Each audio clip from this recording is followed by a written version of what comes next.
if you look in the Scrum Guide, it has this weird line about the Scrum Master serves the team by causing the removal of impediments to the Scrum team's progress. And then it says at the daily Scrum, the team identifies impediments. So the team is constantly scanning for impediments, and the Scrum Master, whomever that may be on the team, is constantly seeking to remove them.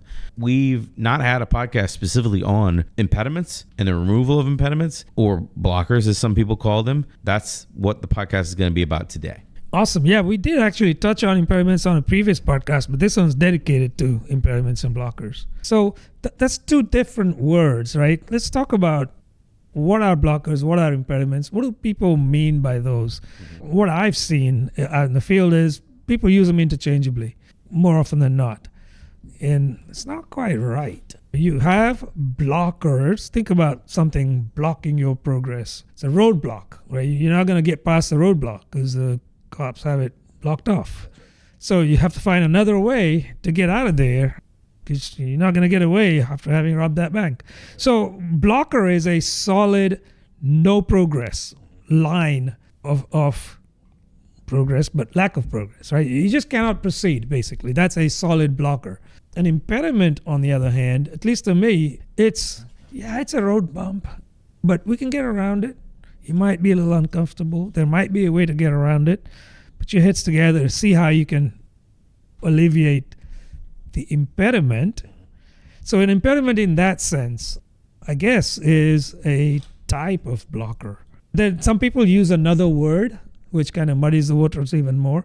Issues. I guess the point of going here first with definitions is that the Scrum Guide does not use the word blocker. The Scrum Guide uses the word impediment. Yeah, the Scrum Guide isn't really all that detailed around impediments, blockers, issues, whatever you have. I've just seen this out in the field interchangeably used. In case you're wondering, should we put something up for display just because we think it's going to happen next week, right? So people can say, well, we have an impediment. Next week, I'm not going to be able to do this. Mm-hmm. That's not a real impediment yet, but we think it's coming. It's like seeing dark clouds on the horizon. They may come and rain on top of your head. They may not, right? So these are risks typically, and risks may materialize or not materialize. Right. But let's talk about those two categories broadly, the impediments and blockers. If you have a blocker, you cannot proceed, right? If you have an impediment, you might be able to proceed. Talk to your teammates, talk to others. Maybe you can proceed. Maybe you can't. Then it becomes a blocker. I end up writing stories to work around an impediment. Now, what we might do is we might end up taking the suboptimal route to code something because of that. Yeah, that's a good point. So if you do that, at least you'll have something that's functional, right? It may not be glitzy, polished, etc., but it works. And granted, there is a risk, but you have to obviously walk that line. Right? Are you creating so much tech debt that it's going to be painful later on to remediate that? Or is it simply a question of bringing that back in at some point? Because hopefully your tech debt is not at a level where you have to bring it in to the next sprint or the sprint after. You can keep it on the backlog, and if nobody complains about it in a few weeks, months, whatever, then who cares? We might not be able to get around a blocker. And then, of course, there's probably people screaming over the internet right now about, can you scream over the internet? There's probably people screaming into the void of their own computer about, like, it doesn't matter, an impediment's an impediment, and it doesn't, like, there's no reason to distinguish between the two. Like, where I'm going, though, is if you can get around it and cause some technical debt that you know about, that you understand and you plan to deal with later, I don't know, that's kind of okay, in my opinion. If it's acceptable, it's okay. Yeah. I agree. So two categories, blockers and impediments. That's important for the future. For the rest of this podcast, understanding that there are two different types of impediments, a blocker and an impediment. Two different types. I wish I had a different name. Issues. No, I'm not going to use the word issues. Anyway. Two items. Yeah. there are two different methods here, a blocker and an impediment. Okay. The first thing that everybody probably agrees on, the whole world, like we're going to buy the world of Coke right now. Like I'm rolling the clocks back to the 70s. Like we all agree that dependencies in the work is the first blocker / impediment that you will encounter and potentially deal with is dependencies. Like, and there's whole, like I've worked on programs where they want all new software, or they hire on a whole person just to track dependencies. And of course, the better way would be to not accept the dependencies in the work, and then you don't need that extra bureaucracy. But I mean, I'm sure there are some people out there that work in fintech or banking, or work with traditional PMOs that are like, Brian, that's just not realistic in the real world. Like I don't know what they would say. They would probably twist their mustache, which would be weird if they were a woman. They'd probably twist their mustache and tell me that I don't live in the real world.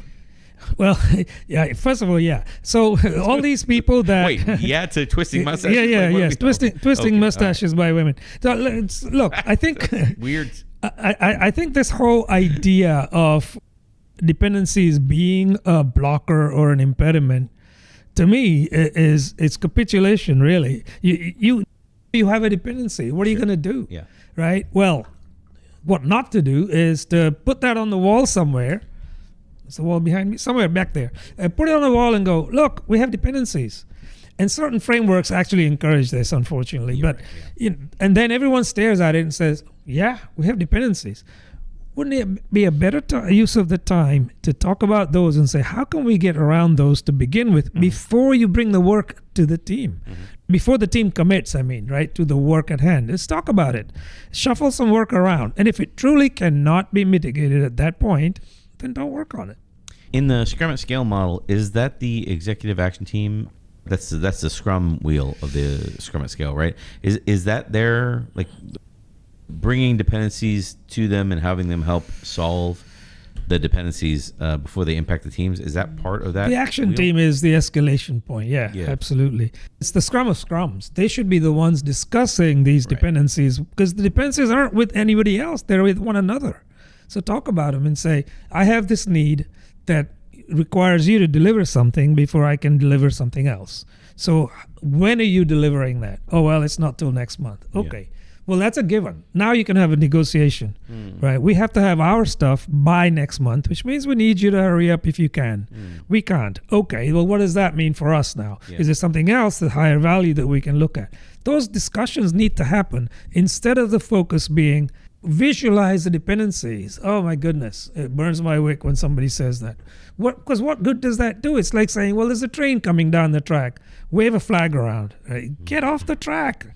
If something's blocking on the track, get rid of it from there. That train's not going to stop. Well, if I'm going to play the role, play the role, Brian. Play the role. It's like I'm playing a game. If I'm going to play the role of management here very quick, if you're working in a company, wouldn't a good solid first step be to visualize it somewhere, and with the intent that later we will use that visualization to break down those dependencies? But like first we have to do it. You can have look, if that's what makes you happy, have a board, right? I mean, yeah, but move things off that board as soon as you can. Now the problem is this: people often choose that dependency board as and almost wear it like a badge of honor. We have dependencies, look. Right, right. And then every time you meet with the with the program teams or teams of teams or whatever, typically it is across teams, they say we have a dependency on those guys, and those guys in turn have a dependency on somebody else. That doesn't serve anything. Right. So if you want to just say, look, there's a common canvas that contains all our dependencies and we have to have a board, but don't leave things on the board for any significant period of time. If you have the luxury of having somebody who is tracking them, get on that person and say, what are you doing to remove these off the board? They've been here 24 hours, 48 hours. Literally be that aggressive, because if you're not, days turn into weeks, right? Sprints turn into, releases or whatever, orders. I've seen dependencies stay on the board for weeks on end, and the opportunity's gone by for that work. This is why I brought up the concept of the executive Scrum and all that, like executive action team and all that, because the idea is if you bring them something, and then the next cycle, I don't know how often that team would meet, right? But the next cycle, you pull up the board and the exact same blockers are in the exact same place. I mean, that should be that team's signal to say, something is wrong here. Like every week we should not be getting the same quote status report. Where am I? I don't know how to make quotes with the new cameras. That team should be able to see the same items on the board over and over again and say, hey, wait a minute, like something's wrong here. Let's stop for a second. They should do that, but I'm still going to go back and say, why even raise it at that level, right? You have a scrum of scrums every day.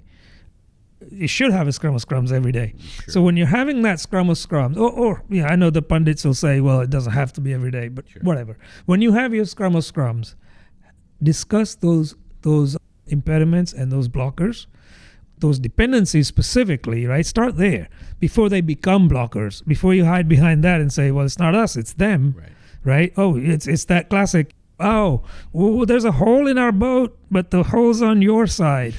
The whole boat's going down, guys. So talk about that. Now, if you've talked about it and nothing happens, and you have a board, sure, the EAT is going to look at it. They're probably going to ask questions. But when they say it the second time, I mean, that's an uncomfortable situation, I would think, for the Scrum of Scrums masters, right? They should drive towards resolution and not just simply saying, we were not able to achieve this, because they should be able to get there. That's the whole point of the Scrum of Scrums, so you can talk about stuff. From the category of dependencies in the work, we're kind of talking about problems with the organizational design, meaning I bring it to this executive action team, or I bring it to this whatever leadership team. It doesn't matter. I appeal to authority in this case, and authority just tells me, like, go back to your corner, kid, and like just put the red string on the board, and that's all I want you to do today, and stop making a fuss about this. Right? That's the environment that we're talking about now. I don't work in that environment, so I can't. Like, if you work in that environment, I have empathy for you. I'm sorry. I bless you. Move along with there your are life. Plenty of people that are in that situation. Tons of people, I'm sure. And I, like you said earlier, you're like, well, it's kind of a point of pride of how many red strings can I draw to all the things that you've asked me to do as kind of my little act of rebellion of you asked me to do all these things. Well, I mean, that's great from like a dunking on people kind of perspective, but that doesn't help. It does not help, but it does give you something you can hide behind, right? Sure. Your team's not delivering, but hey, look at all these dependencies we have on this other team or other teams. So even at the executive action team or LT or whatever you want to call it, at that level, you're still going to get a lot of that turf protection and things like that going on, where they're going to say, you're not depending on my team. My team's depending on somebody else before we can give you what you want. So it's not on us. Right. Well, I'm here to tell you it is. Right? Yeah. You're simply hiding behind that finger pointing and blame shifting and all of that all those political games that go on. All you're doing a reenactment of the Matrix. You're just dodging bullets. Yeah, and like that doesn't help though. Like the better organizational design in this case, like there are three categories that I kind of outlined thinking about this in my head, which is in my current role. There's a director of product, and under the director of product, there are several product managers. And there are weekly sessions between the director of product and the product managers where we all talk about what we're implementing, how our roadmaps are kind of coming together and moving forward, and then we'll outline any blockers, impediments, right? We'll outline them right there with the product people so that we can make a call. If it gets escalated up at the level that says we need a call to be made because we don't feel comfortable, or we're just surfacing that we made a call, we just want you to know about it, and this is your opportunity to kind of disagree and for us to revisit that decision. That's the opportunity. It's a weekly opportunity with the business, because there's other reps other than just the director of product, right? That meeting is open to a lot of people. If we didn't have a session like that, and we didn't have a director, maybe we didn't have product managers, right? Like, we would have an org design where I don't know who would make that decision if we didn't have product managers. A panel of managers, a steering committee, a steer code typically, or nobody makes that call. Chief operations, probably, or the hippo. Yeah, absolutely. CEO, something like that. So these are classic indications of an org design that's not optimally aligned to deliver what you're trying to deliver. Right. I've seen this in organizations that use the old matrix or shared services model, because oftentimes the dependency is the availability of a resource. God, I hate that term. Yeah, a resource from this other team, right? We put the request in and they're not available for another sprint. That's right. Therefore, we have a dependency. These losers aren't available. Yeah, right. Yeah. So that's a classic indication right there that your org design is somewhat wanting. I'm being generous. The funny part is, like, I want to go into this, but I also it doesn't really fit in this podcast. Of I've seen teams weaponize this, the mechanism that you're outlining right now. I've seen teams weaponize this in the opposite direction, like bad teams where you have like a hero developer that works like Saturday and Sunday, so that on Monday morning they can come into the status meeting and say, like, we're waiting on everyone else. I can't imagine. Like, we worked the weekend. What have y'all been doing? Like, I've seen people do that. Yeah. You know, just from the perspective of they're just trying to make other people look bad. That's what they're trying to do. They're trying to play corporate politics, basically, as a developer, and it's sad because they worked the weekend. What did you give up to be able to dunk on the other teams with this? You know, Right. That's what I'm thinking. I can't imagine that's not what everyone else is thinking. It is. Everyone else is probably thinking, well, this loner doesn't have a family or friends, and he's just wanting to work the weekend. I've seen that more than one time. For More sure. than once. For sure. Yeah, it's bad. The reason that I noted org design at the top of this list is because usually dependencies and org design kind of go together to cause trouble. to say, hey, well, team A needs to start on this work in order for team B to pick up this work, and also we're going to assume, because we're talking about blockers and impediments, we're going to assume that we don't have bad org design. We just have some kind of suboptimal org design. Bad org design would be like, all my developers sit over here on this team, and all my QA people sit over here on this team, and all my UAT people sit over here on this team. And then one team has to hand off to the next team that has to hand off to the next team. And the impediments there are pretty clearly obvious, you know. You can see them coming. And I have seen that structure too, by the way. Oh, I'm sure. Yeah. Right? There's not enough, UX people to go around. So they live over there, and you see where that's going. I know. Yeah. I know. I commented on a podcast, and the guy, I can't remember who it was. I could probably pull it up right quick, but he made the statement, silos are evil. That's what he made the statement. He's a Silicon Valley guy too. He's like, silos are evil. And I was like, that's funny, because it's 50 plus years we've known silos are evil, but yet we still don't understand how it should be so common sense at this point that silos are evil, and drawing a circle around your team and giving my team just rolls stuff out to the next environment, and they're only measured by the number of deployments they do per year and the speed at which they do deployments, and they're measured on stuff that, like, they very barely control. But that's their metrics. Like, their metrics are very strange. Like, you and I both would look at it and be like, what they do really highly is dependent on other teams. Like, it really is, very little is dependent on what that actual team does. So you're measuring that team. You should measure the whole system.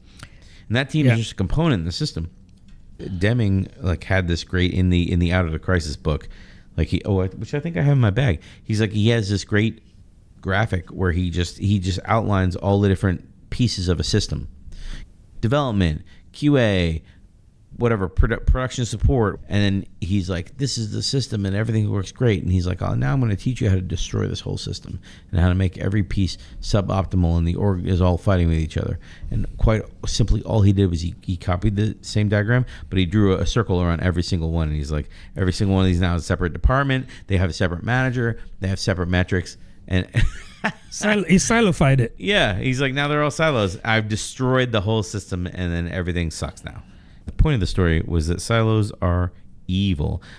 I don't know if you will ever be able to solve the impediment problem while you have this deep siloing problem happening in your organization.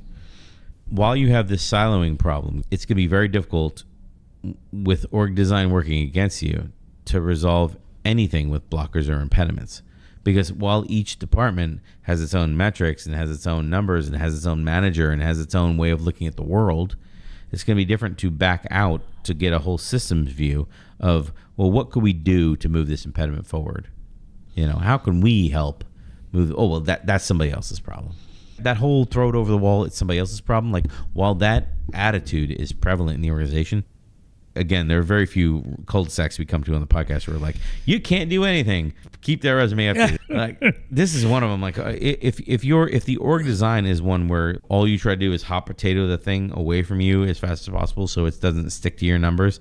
I mean, you're just playing games, man. You're not. It's at that point you're just trying to push the ocean back with your bare hands. So one of the things you can try to do, and I don't know how successful this might be, so that's my caveat here, is to create some fluidity across the teams that have these dependencies and say, as and when a dependency becomes known, let's get a few people together from team A, team B, team C, whatever, and just huddle together and say, how do we solve this, right? And all of that org stuff and boundaries, all of that, cast that aside. You're all peers. You all have to deliver one thing to the customer, right? That's the only thing that should matter. So get your heads together and see how you can solve it. Yeah. And then you can take that up to those people that are sitting in their silos and say, we have this impediment, this dependency, whatever you want to call it. It will become a blocker if it hasn't already. Here's what we did about it. We got together and we have a solution. Nine times out of 10, because it wasn't their idea, they may poo-poo it. So take two. Take two solutions to them. One, just kind of lob it up so they can throw it out. Right? And then the other one, they might say, well, this is a little better. I don't know. It might work. It might not. Say worth a try. It may be. The other pieces of this category are technical impediments, meaning like we want to introduce this new functionality, but we can only do that on whatever, some new version of the database or some new version of some new operating system or something like that. Taking advantage of something new that's not, and another team has the action item to upgrade a database or upgrade a backend technology to a certain version, and you just have a hard dependency of, until that team completes that item, we can't start with our stuff. I mean, even when I'm saying that, I'm kind of like thinking in the back of my head, you always can decide to do it ahead of when the other team does it, or to just grab it and try to figure it out. But you also risk like wasting a whole bunch of time, and that assumes that you have had some kind of planning with the other team, which we haven't talked about here. Is team to team communicate, intra team communication, meaning methods of communicating with other teams about that you're about to have or that they're causing. Like again, Scrum at Scale has a system for this with their scaled meetings. I don't know, like SAFe theoretically has a system for this, but that's not really the point of the PI planning. They have a Scrum of Scrums as well. They do? Yeah. Okay. Yeah, I mean, I think one of the things that you have to bear in mind is when you try and do this, there's either a covert way of doing it or an overt way of doing it. So the covert way, what I was saying is get a few people together, let's be fluid, let's get together and just hash this out. It might work. I'm hesitant because in many orgs, this kind of behavior is not encouraged. You're just being told, hey, listen, stay in your lane, right? This is not for you. If you're in that sort of environment, yeah, it's tough, right? Keep that resume updated. But if you're in that other environment where people say, oh, we welcome your suggestions, right? Now you might have a chance there, right? Go take one or two alternatives. Always take at least a couple and say, well, here's what we want to do. We just want to inform you. We're going to do this starting tomorrow. And they may just say, stop doing that. That's not, move along. But I want to talk a little bit about this idea that you have these dependencies. The product folks can get engaged with this as well. Sure. They should get engaged. If you're a development team and you have this thing, please don't insulate your product people out of this, because they'll be able to reframe what the scope of this work is. Maybe shuffle some things around or reduce or shape the scope of it where it can skirt around the dependency. Maybe. There's a chance that can happen. And even if nothing happens, they're informed, right? So you need to make sure that they're engaged. The technical side of it, I think of like platform scaling and stuff like that, or hey, we need to add X number of cores in our data center or something like things like that. They're purely technology related. Like, have nothing to do with product. That product kind of like, their eyes glaze over whenever they hear this. Oh, I've got to increase bandwidth or whatever. I don't care. Like, just figure it out. The technical impediments, these are the ones that in product I've seen kind of sabotage things, because typical product managers, they don't really understand the depth of what's being asked. An example of this would be, we successfully deployed our software in some kind of beta phase, and now we're going to open our software to GA, and we expect that 10 times the number of people are going to sign up, right? Or 100 times the number of people are going to sign up, like whatever, I don't know. The software works, and the technical team they want to do tests, they want to do this, they want to do that kind of stuff. These technical impediments that say, hey, before you load 100x users in the system, like, we need to do a certain amount of work on the back end to make sure the back end actually works. We're going to load test the back end and do that kind of stuff. Even a lot of tech teams compromise on this point. It's like, well, we'll just kind of deal with that as, well, we're not going to spend a bunch of time testing, But the technical impediment here, it's not real alluring to the business.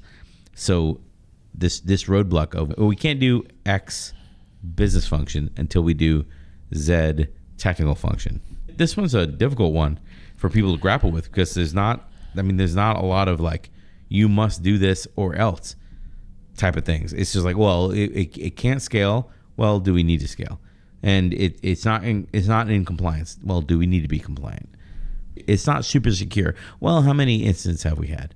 This is a difficult one for people to grapple with. I think this is one where this area generally, with all of those examples, is one where you need to know what the market's going to do, right? It's not a technical thing necessarily. Based on input from the market, you can figure out the technology. Work with your tech folks and say, well, do we need to scale? Let's just use that. Yeah. And if the answer is no, that's fine. Move on, right? But if the answer is yes, then, well, what kind of scaling? Are we looking at vertical, horizontal scaling, right? Right. And then so on and on. So these discussions with your tech folks will lead to a solution, basically, for this issue of, in my example, of scaling. Mm-hmm. But those dialogues have to happen. And then they have to happen with the right people, with the right inputs, right? In my example, the input was, what does the market want? And if you don't know that, then you shouldn't be tackling this problem. You should be figuring that out. You should be testing the market. Yeah, that's right. Yeah, exactly. Yeah, I go back to that one a lot, and it falls on deaf ears a lot, because people don't want to hear it because there's a rush to go to market. You're right. Yeah, that's exactly right. The last item that we... Sorry, I didn't mean to cut off that one. I was like, okay. I don't want to talk about that anymore. I do want to talk about like team comms between teams, not being able to deal with blockers and impediments, like, because you don't have a deep maturity in the way that teams talk to other teams.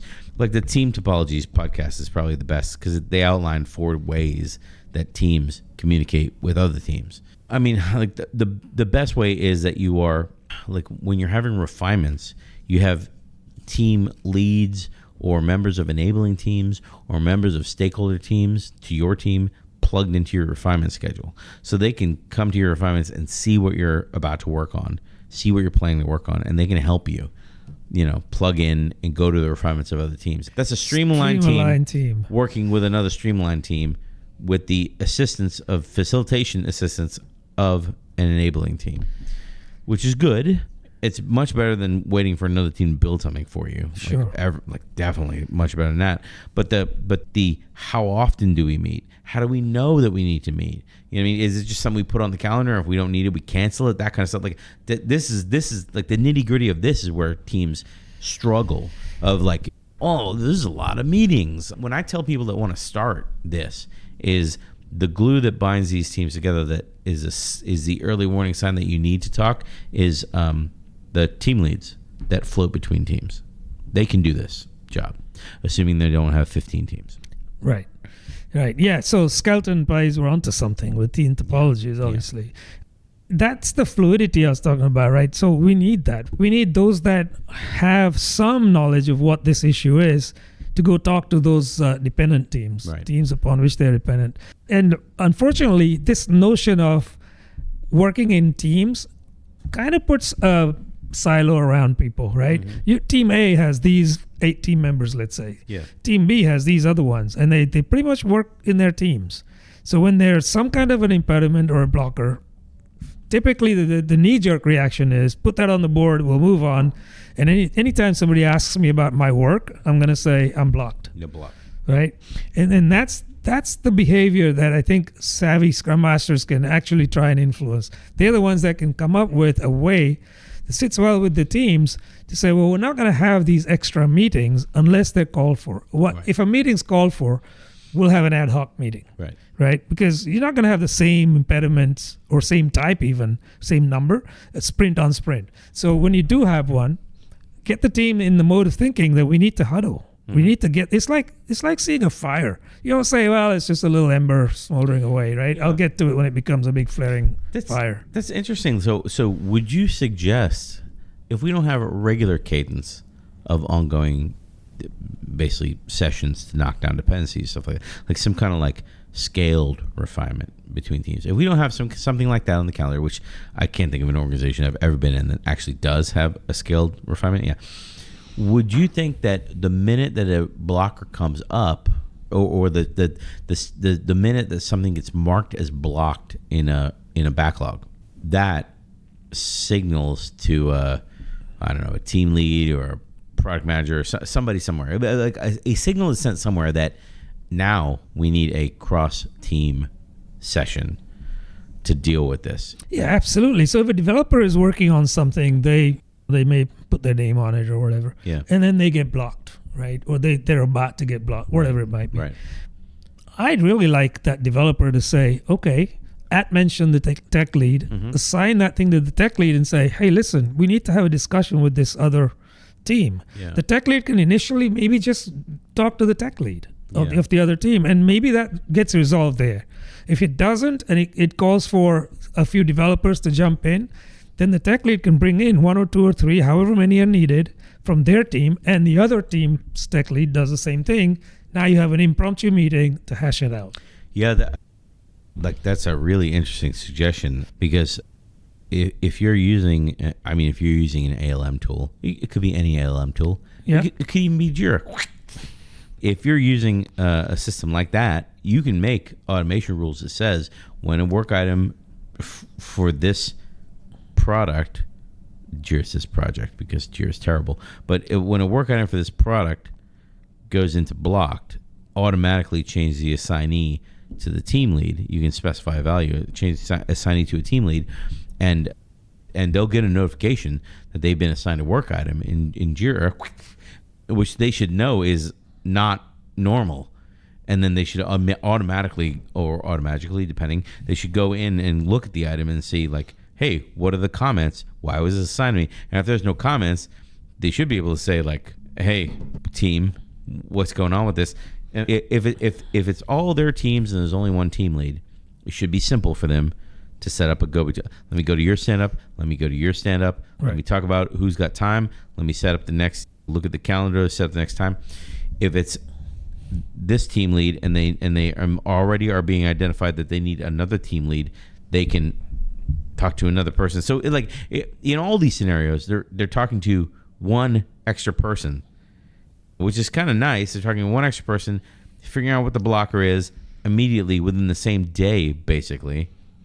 Have something set up and have a plan to tackle it. And that's really all that management is going to ask for is tell me that you have a plan for making things better. Yeah, so I mean, definitely agree with that. At the daily team sync, stand-up is when this thing can be discussed, and the tech lead for that team can come out of there right after the 16th minute. They can contact the other tech lead, and on it goes. Now, if you have a lot of teams and it's a big program, let's say, and these areas that the teams are working on are really closely related, you could create a distribution list consisting of the tech leads. In that case, the developer has to be a little more astute by not just putting in the distribution list's email address, but also put in, Fred needs to talk to Mary about this. And that's just their suggestion. Fred could look at that and say, Mary's not the right person. Yeah. It's Ted over here or whatever. Yeah. But you can move things along quickly, right? Within a few hours after that stand-up, things should be able to get to a point where the discussions are already happening that day. So Scrum at Scale has that, the Scrum of Scrums. It should happen immediately after the daily Scrum. Right. Well, guess what? That's the perfect thing to talk about at the Scrum of Scrums. Yeah. Well, I mean, if you don't have that, or if you don't have, I mean, I was going to say, if you don't have team leads at all, you know what I mean? You probably have lead developers. You probably have a director of development. So like somebody could fill in this kind of discussion where we've gone. Somebody could fill in for that role. If you don't have team leads, if you don't have these people, guess what? The developer can be empowered to do the same thing, right? Yeah, They can say, well, I think I need to talk to that team. Sure. Pick a developer on that team that you believe you need to talk to, reach out to them. Worst that can happen is they'll say, that's not me, that's this person over here. Move on. You most likely, even if you don't have Scrum Masters, team leads, senior developers, you probably have a senior developer. Right. If you don't have a director of development or a manager of development, well, actually, I'll walk that back. You probably have a manager of development. Right. Yeah. Because you have to have one. Yeah. So there you go. Yeah. We found the one person that's going to exist in all multiverses. Well, that's our podcast on blockers and impediments. Yeah. Let us know what you think on this whole topic. And don't forget to like and subscribe. Smash that like button somewhere down there. I don't know where the like button is.